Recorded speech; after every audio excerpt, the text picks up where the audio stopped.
পাশে দাঁড়াবে, কে দাঁড়াবেন আল্লাহকে সাক্ষী রেখে বলছি কোন তাক্কা করিনি, আগামীতেও করব না।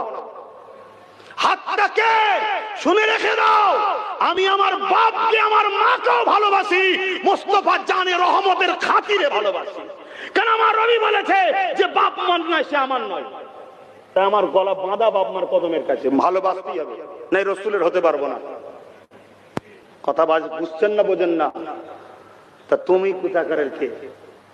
আমার বাপ আর মা তাদের বিষয়ে বলছি, খুব ভালো করে বোঝেন। আপনি আমার সঙ্গে আগামী দিন মিশবেন না মিশবেন না আপনার ব্যাপার, কিন্তু আমি আপনাকে ভালোবাসি, বাঁচাতে চাইছি।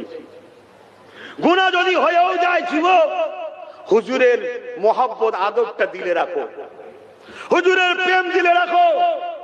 তুমি তোমার ছেলের জন্য 10,000 টাকার মোবাইল কিনতে পারলে, তুমি তোমার মেয়ের বিয়ের জন্য 1,000 লাখ টাকা খরচ করতে পারলে, কখনো তোমার দিল কি কেঁদেছে?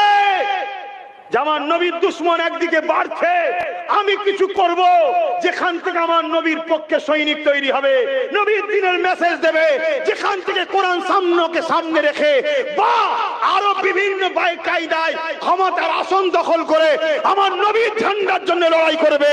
যেমন ও ক্ষমতার জায়গায় বসে আমার নবীকে মিটাতে চাইছে, এও ক্ষমতার জায়গায় বসে তার মোকাবেলা